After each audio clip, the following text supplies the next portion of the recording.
And now, please welcome Sophie Koven.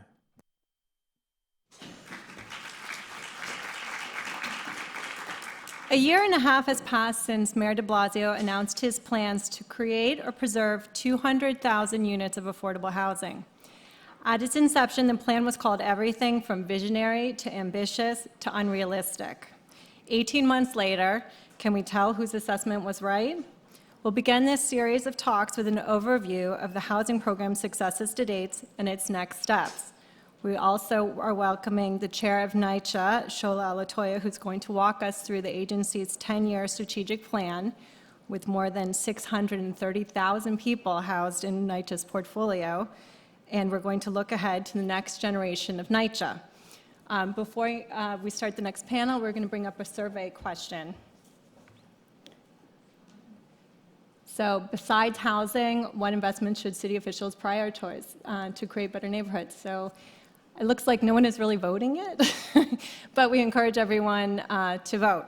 But without further ado, to moderate our panel, please welcome Sam Roberts, New York Times Urban Affairs reporter. Thank you.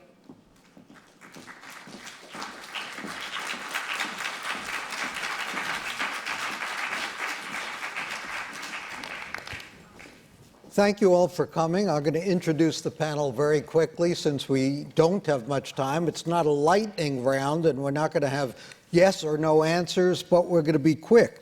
You have their full biographies in your program, but we're lucky to be joined by Vicki Been, the Housing Commissioner, Claudia Coger from the Astoria Houses Resident Association, Benjamin Dulchin of the Association for Neighborhood and Housing Development, and Les Bluestone from Blue Sea Development.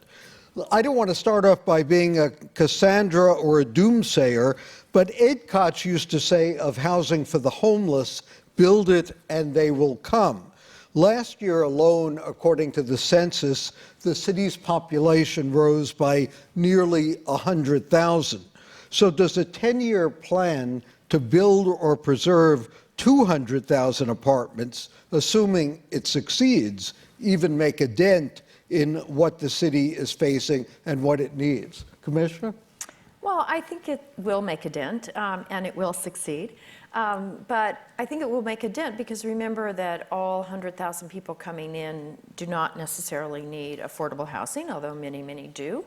But also, I mean, we've seen in unprecedented building in the last few years, both of affordable and of market rate. So it's not just the 200,000 that the mayor has committed to build or preserve as affordable, but also the market rate units that are coming online as well.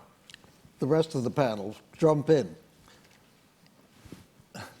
Well, as far as I'm concerned, the activity in affordable housing under Vicki's leadership is unprecedented. I've been doing this for 38 years, and I haven't seen so many RFPs and things going in the ground ever in any period. Some of it is left over from the former administrations. These projects take a long time, but the momentum is absolutely amazing. Sinton, Claudia?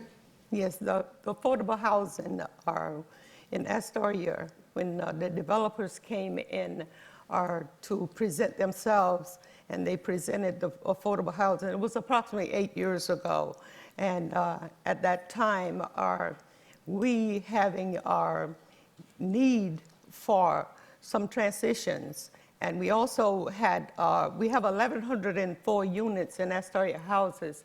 And we only have 22 one-bedroom apartments, which we have underutilized space and et cetera. So when the affordable housing was presented, it was acceptable because it was going to give us extra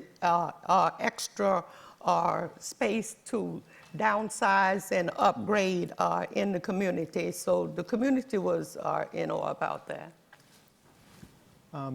So I think the question of the panel, the road to the affordability and are we making progress is really the right question. And I think there's two answers to that. The first one I would say yes, and the second one is the jury is still out. So, if the first question is, what's happening with this extraordinarily ambitious and impressive 200,000 unit housing New York plan, they're well along the way. They're sort of meeting their marks.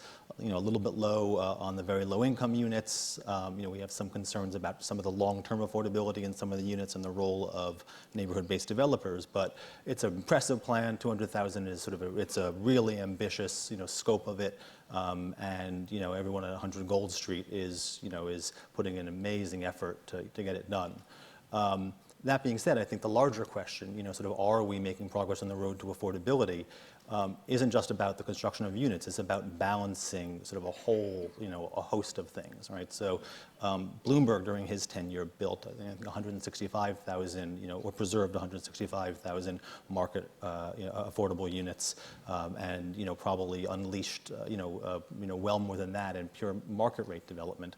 I think we learned from that you really can't build your way out of affordability, and so that 200,000 number is very impressive and very important, but in and of itself isn't the point. What gets affordability, what actually helps to preserve affordability in neighborhoods, is a balance of things, right? So there's a balance of new development to alleviate the pressure. There's a balance of building affordable housing, but really affordable at the levels that the neighborhood needs.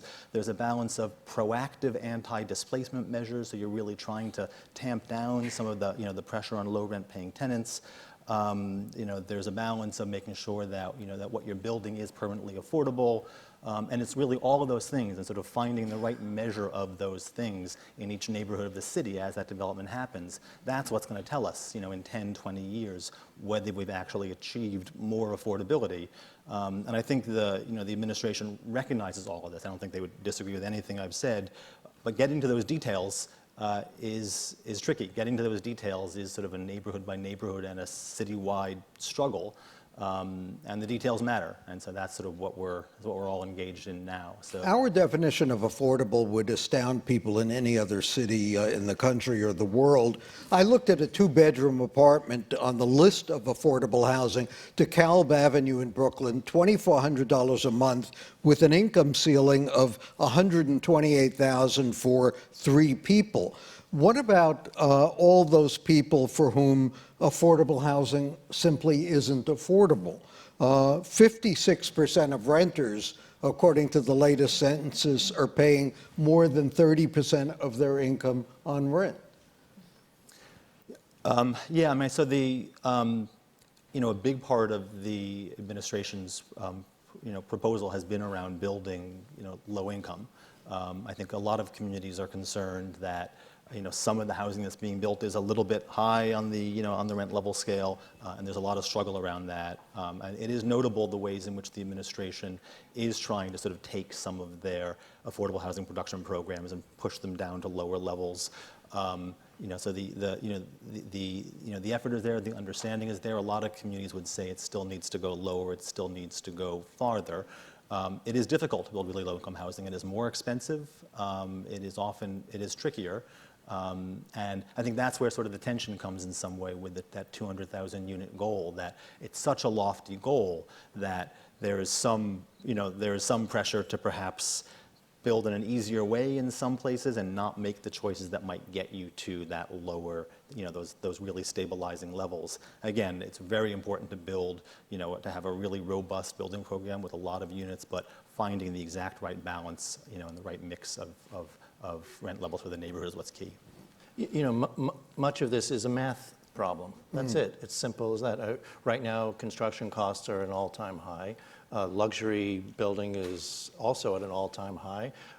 Our particular firm has a general contracting arm, and when we go looking for contractors, they have a choice to come to us and go through the scrutiny of working for the city and the reams of paperwork, or go and are squeezing them for dollars because we're always between a rock and a hard place with the AMIs, or going to a luxury development and doing the work there. So we have a limited pool. The guys that are still willing to put up with it can pretty much command whatever price they want because they know that there's a limited pool. and then we have to come back and try and meet the AMIs that the programs that we're working in are requiring. I was moderating a panel similar to this at the Museum of the City of New York recently, and the people on the panel said rent regulation is not a big impediment to building housing in New York as much as people think it is. Even labor costs, not that big an impediment. The biggest impediment is the cost of land. How do you bring that down? Well, I think first of all, the city is, they're not making it anymore. The city's been pretty creative. The whole NYCHA program, we've built one building on NYCHA campus. We have another set of buildings that are also formerly NYCHA land. And I think the city's partnership with developers to offer what they have to offer, which is land.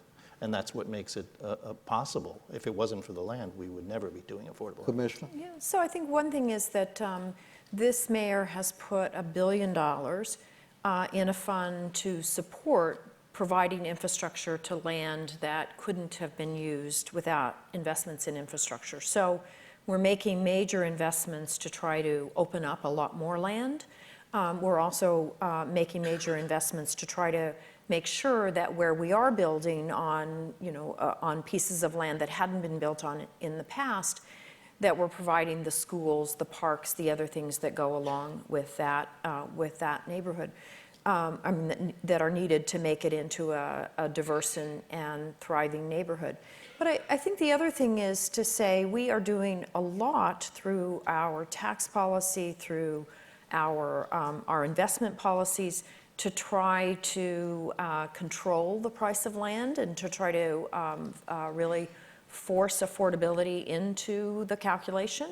So our 421A reforms that we were able to secure in Albany, they're not totally secured because of some of the provisos that were put in at the last minute, but insisted that any time a developer get a 421 exemption incentive that they build affordable housing, whereas in the past it had been a very small number of neighborhoods. So that will have an effect on the price of land when owners of land know that that's part of the calculation that goes into it. Similarly, we've just introduced a mandatory inclusionary policy that says anytime that we rezone to create opportunities for growth, you're going to have to provide affordable housing. That affects the price of land. How far can you push developers on things like that? How far can you give them a quota to demand they build a certain amount of affordable housing before they stop building? Well, we think we spent a lot of time, consulted with tons of people, modeled thousands of financial modeling exercises, and we think that the requirements that we put into play in both 421A and mandatory inclusionary that increase the percentage of affordable housing that has to be built to either 25 or 30%, and that, to go back to Benjamin's point, that for the first time insist that some of that housing be built at 40% AMI, where always before it's tended to be built at 60% Everyone AMI. knows what AMI is. I'm in sorry, this audience. Area median income is the way that HUD defines what the sort of income for the metropolitan area is, and the affordable housing that gets built is pegged to those kinds of incomes. So 60% AMI would be about $60,000 for a family of three. 40% AMI would be much lower, obviously. And when we proposed our 421A exemption and now our mandatory inclusionary, we require that 10% of the either 25, in other words, 10% of the total be aimed at those 40% AMI families. Claudia, this is a question I would imagine your constituents would be most concerned about, but I'm sure the rest of the panel too. How do we ensure that when neighborhoods improve, the existing residents will be protected or even given preference, and that they will not be displaced as the density increases and as the neighborhoods are gentrified? Actually, the way we dealt with the developers when they came into Astoria, we all, not just the Astoria Houses residents, it was the surrounding community as well as our community board. We all came together because we sit on a peninsula, and on that peninsula is one way out. It was one way out and one way in.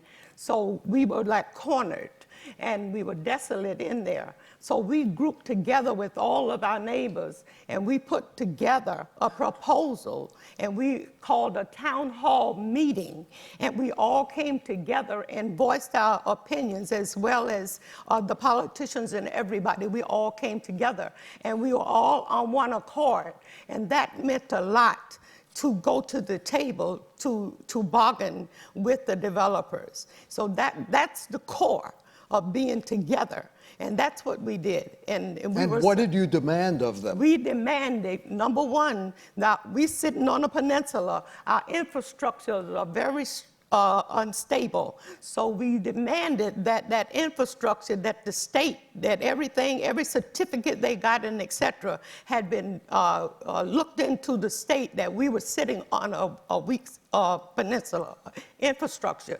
We also wanted to know from them that they would not gate their community. We would not have a gated community where you would block off the rest of the community and just build on the waterfront, and we would have no access. The architecture of Jay Vergor, he sat and he heard everything that we said, and he drew while we talked. And when he came back the second time to present, the people were satisfied that the developer was working with the core community.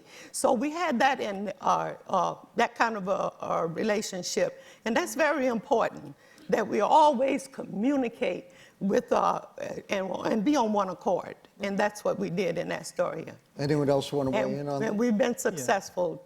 Well, from a developer's perspective, it's an important thing too, because the only thing that developers like worse than risk is uncertainty, and not knowing what the community wants and going into something, close-eyed or without going out and feeling out the community is going to come back and bite you.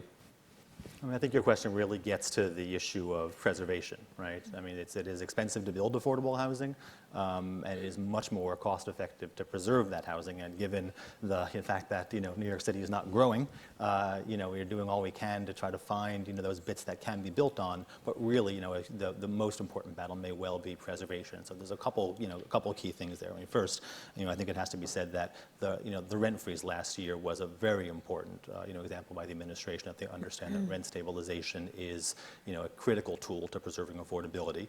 And I think rent stabilization kind of gets to your original question, because what it does, right? It's not it's not an entitlement program where sort of taxpayers are putting money in. What it does is it holds down the value of the land, and it says there's a limited amount of land in New York City, and it kind of in some way belongs to everybody, and you shouldn't be buying and selling buildings for the highest possible amount, because the rents there are going to be moderated, and that is the most cost-effective way to have an affordable housing policy. And I guess we do think, sort of talking on the tools that Vicki was talking about with mandatory inclusionary and 421A, that those tools really can serve to take some public benefit, from the development and to hold the cost of the land down. We do think that there is a lot more to be demanded. That those, it's step in the right direction certainly, but that. There is more, that there is a better deal that can still be cut, and so there'll still be some kind of pushing back and forth on that. But this issue of preservation and sort of recognizing that as development happens, but market rate development, that there's a lot of what's called secondary displacement effects, where the pressure in the real estate market is so great that the threat to affordability kind of spills out from where the new housing is built. And so one good thing this mayor has done is to invest a lot of money into anti-eviction legal services in the neighborhoods that are being rezoned. That's a great first step. It really is. It will matter a lot. But the next issue really has to be proactive citywide anti-displacement tools. That the way displacement happens is not just in the area of the rezoning. It's broader than that. There's sort of a set of policies which could be put in place, which might be more effective. And then just kind of last word, I think one thing which hasn't been mentioned here as part of the affordable housing picture is The mayor recently unveiled his zoning for quality and affordability proposal, which is, has a lot of quite good affordable housing elements to it. It's a complicated, set of proposals, but on, sort of encouraging the development of, voluntary inclusionary housing and encouraging affordable senior housing. There's some nice pieces to it that make it, a good part of the overall affordable housing approach. Go ahead. The only thing I just want to add a little note of caution, because there were a whole bunch of federal, state, city programs that were enacted generations ago. The buildings, a lot of the buildings that were built and operated under them, fell into disrepair for all sorts of reasons, not the least of which the programs were really untenable on a long-term basis. And nobody could really see out that far and know what was going to happen. And you push, and people are not really worrying about or thinking about 30 years from now, after a regulatory period, what is this building going to look like? How is it going to finance itself? Is it going to be able to maintain itself? We saw the disinvestment in the 70s, and that was not because of affordable housing, it was just because of the market. And you have to be careful not to recreate that situation. This administration obviously has made a priority of affordable housing. Are we spending a commensurate amount of attention on public works to complement that public housing, mass transit, hospitals, education, schools, and now we have time for about a yes/no answer. Yes. As I said, we're investing enormous amounts of money in infrastructure and in the parks, the schools, the services that need to come along with housing in order to make the neighborhoods livable. Les? I would agree with that as well. Claudia? Yes. Really? Okay. Yes and no. I mean, so there was a goods pot of money that was set aside. Clearly, the intent is there. In some of the local rezonings, though, the way things are going, the communities have felt that the full range of the things besides housing that they had, wanted spoken to, really haven't been addressed. So, yes and no. Vicki Been, Claudia Coger, Benjamin Dulchin, Les Bluestone, thank you.